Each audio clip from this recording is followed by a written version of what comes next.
believe in the democratic vote, though. So would people be allowed to vote in women politicians?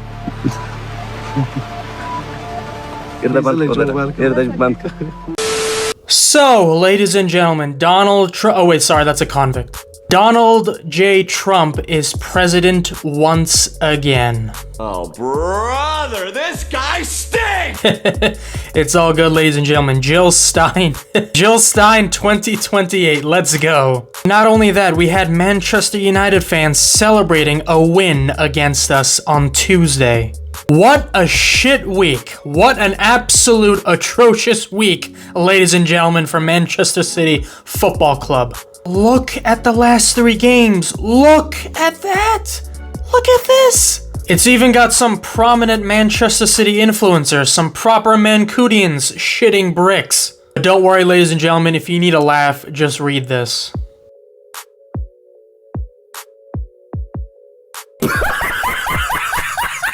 My only highlight in the past 7 days was visiting DC with family and checking out the cool museums all across the city.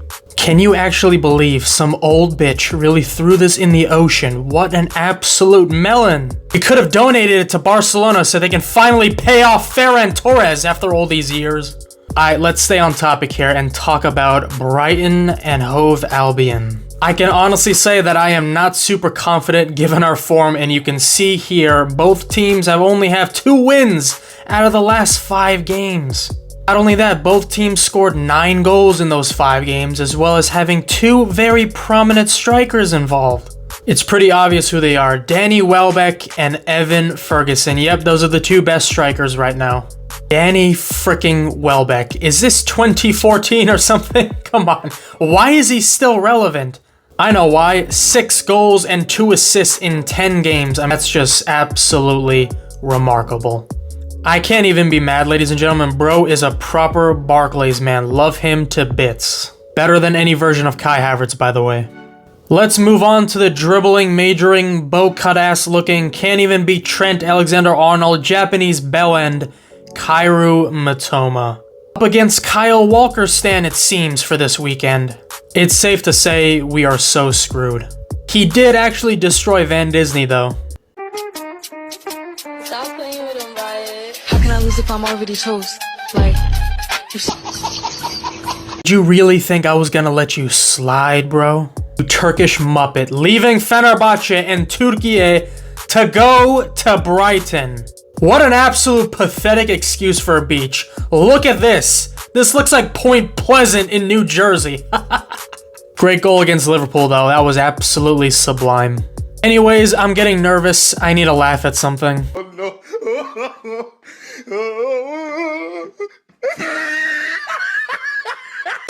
The importance of this game week cannot be overstated. Manchester City are playing Brighton at their home stadium.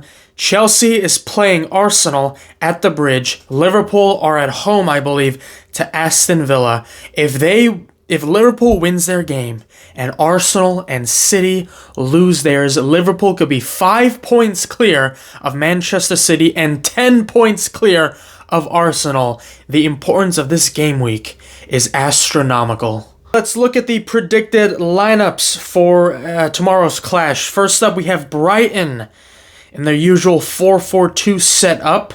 Looking at this team, they've got a lot of weapons across both sides of the pitch. Estupinian, we know he likes to bombard forward on that left flank. He's amazing at crossing the ball, sensational player.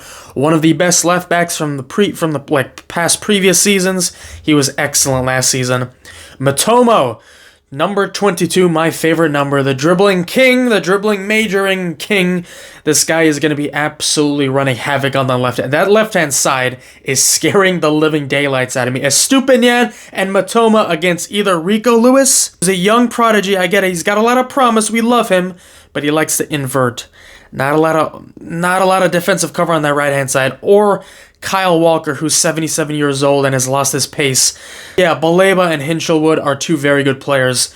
I'm looking at that right-hand side. We have Veltman, who's a little bit on the older side. He's a little bit of a veteran in this Brighton team, and Kadioglu. Obviously, you all know I love Fenerbahce. I've loved Fenerbahce ever since I was a kid. I've watched Fenerbahce all the time. It's a family club here.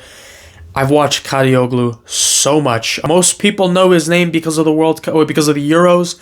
I know him because I've seen him play for Fenerbahce. I've seen him develop for Fenerbahce. This Brighton team is amazing. As far as us, this is the predicted lineup I found online. The only slight change I would make is having Rico Lewis instead of Kyle Walker. Again, I don't mind who it really is at the end of the day. I'm going to support my players, but still, I prefer Rico Lewis for this type of game.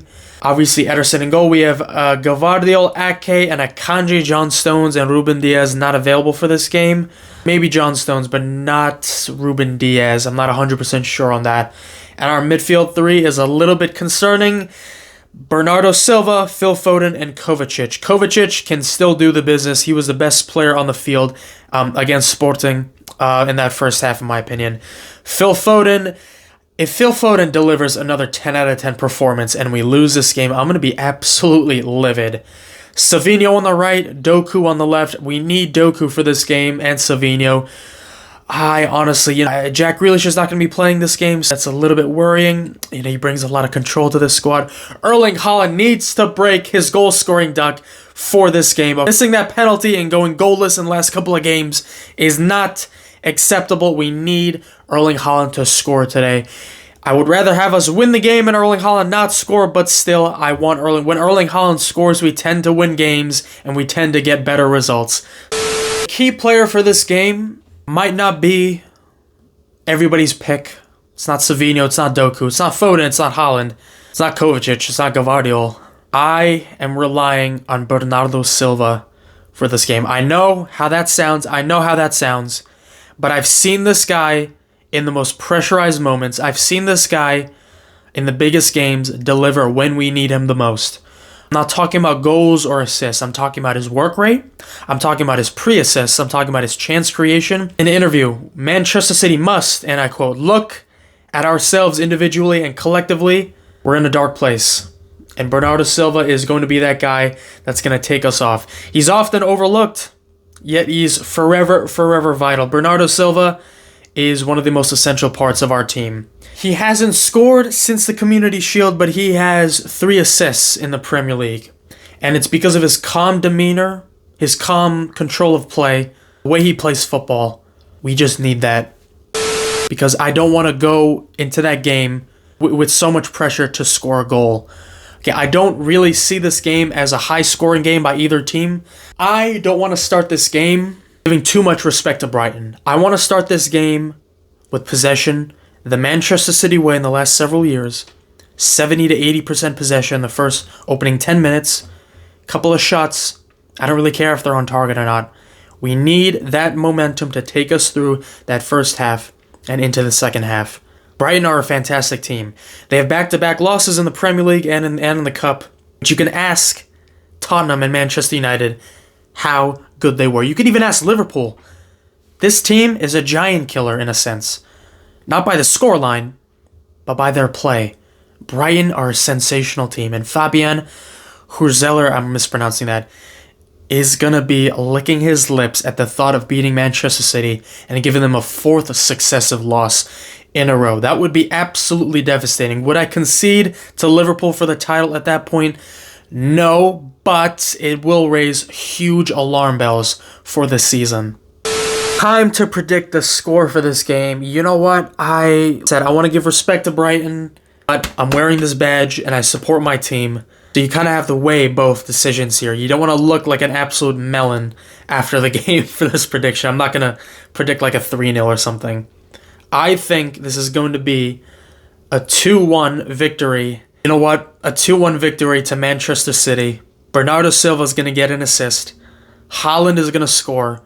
And for some reason, I just think Baleba is going to score for Brighton. It's either going to be Baleba or Danny Welbeck. Easy choice for Danny Welbeck, obviously. But Haaland is going to score. And you know what? Phil Foden is going to score. Foden and Haaland, we're going to win 2-1.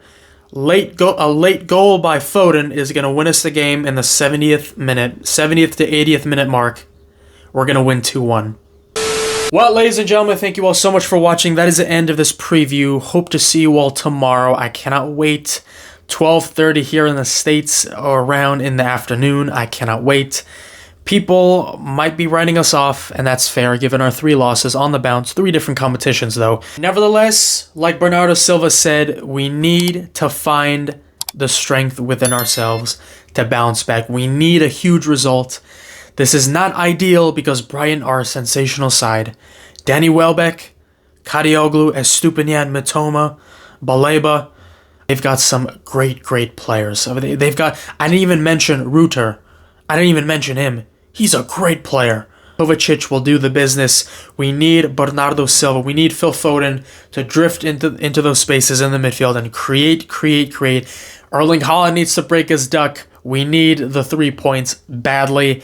Any Brighton fans watching this, good luck. Citizens, let's do this. We can win. I will see you all tomorrow.